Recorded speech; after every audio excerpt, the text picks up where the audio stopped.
Hello everyone, मी अनुजा स्वागत करते तुम्हा सर्वांचे माझ्या YouTube channel quick cook with अनुजामध्ये। आज आपण बनवणार आहे वन पॉट मील म्हणजेच खिचडी। पोटाचा आजार झाला असेल, कुठलाही आजार झाला असेल तर खिचडी हा घरोघरी खाल्ला जाणारा पदार्थ आहे। म्हणूनच मी तुमच्यासोबत पचायला हलकी पौष्टिक अशी खिचडीची रेसिपी शेअर करते आहे। चला तर मग बनवूया खिचडी। खिचडी बनवायसाठी मी इथे 3 मध्यम आकाराचे टमाटर कापून घेतले आणि 6 ते 7 लसणाच्या कळ्या घेतलेल्या आहे। 1 वाटी तांदूळ घेते आहे आणि पाव वाटी मुगाची डाळ एकत्र करून घेतली। याला आपण स्वच्छ पाण्याने धुवून घेऊ। कुकर मध्ये मी 1.5 ग्लास पाणी उकळायला ठेवलेलं होतं पहिलेच, त्यामध्ये सगळे टाकून घेऊ आपण। टमाटर, लसणाच्या कळ्या आणि डाळ, तांदूळ हे सगळं मी एकत्र टाकून शिजवून घेते आहे इथे कुकरमध्ये 2 शिट्या मोठ्या गॅसवर आणि 2 कमी गॅसवर शिट्या काढून घ्यायच्या आहे आपल्याला। थोडीशी हळद आणि मीठ मी इथे टाकते आहे। फोडणीची तयारी आपण करून घेऊ। बारीक कापलेला लसूण, कढीपत्ता, सांबार, बारीक कापलेला कांदा आणि 3 लाल मिरच्या फोडणीसाठी घेतलेल्या आहे। कढईमध्ये थोडं तेल टाकून फोडणीची तयारी करू आपण। यात आता लसण टाकू। लसण छान ब्राऊन होईपर्यंत परतवायचं आहे, त्याच्याशिवाय खिचडीची टेस्ट येत नाही।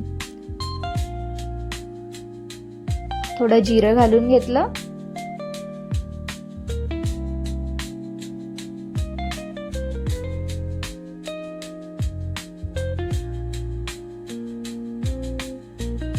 कढीपत्ता सुद्धा टाकून घेतला, त्याला परतवून घेतलं। बघा, लसण छान असा ब्राऊन झालेला आहे।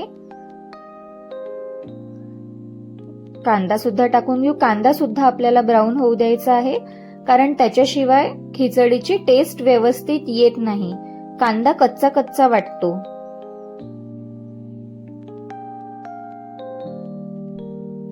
यात थोडं हिंग सुद्धा घालून घेऊ। हिंगाची खूप छान टेस्ट वाटते खिचडीमध्ये।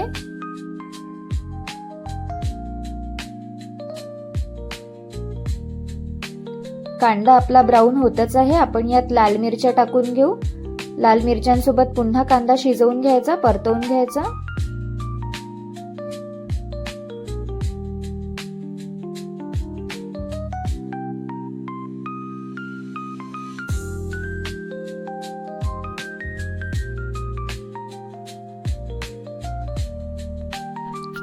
यामध्ये मी सगळे घरगुती मसाले वापरणार आहे। घरचंच घरगुती तिखट, हळद आणि धणे पावडर हे सगळं घरगुतीच आहे। बाहेरचे कुठलेही मसाले मी वापरत नाही, गरम मसाले किंवा कुठलेही खडे मसाले। त्याच्यामुळे ही खिचडी अजूनच पौष्टिक बनते। पोटाच्या विकारासाठी वगैरे ही खिचडी अगदीच उपयोगी राहते।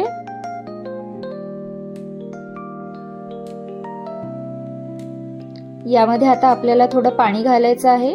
कमी जास्त मी जवळपास इथे 1.5 ग्लास पाणी घातलेलं आहे।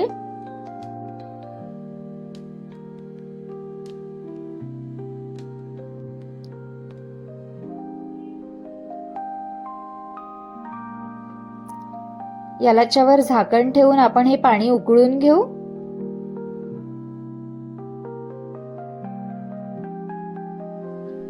पाणी उकळलेलं आहे आपलं। यामध्ये थोडं मीठ घालून घ्यायचं आता। चवीनुसार मीठ टाका।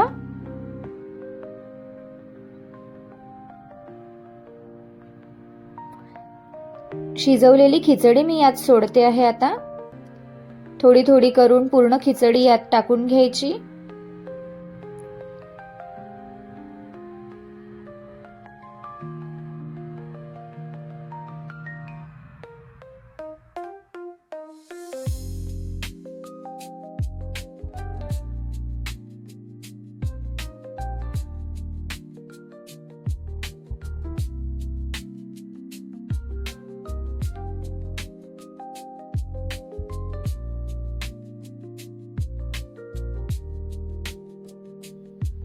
आता आपल्याला याच्यावर झाकण ठेवायचं आहे। पाणी पहिलेच उकळलेलं होतं, 2 मिनिटांसाठी झाकण ठेवलं तरी पण चालेल।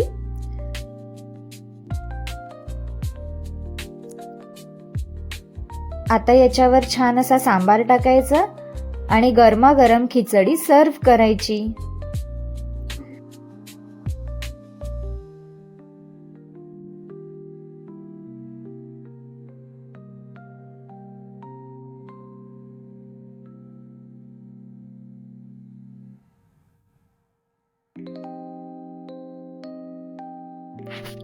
तुम्हाला माझ्या रेसिपीज आवडत असेल तर माझ्या चॅनलला सबस्क्राईब करा. पुन्हा नवनवीन रेसिपीज मी तुमच्यासोबत शेअर करेल. Thank you.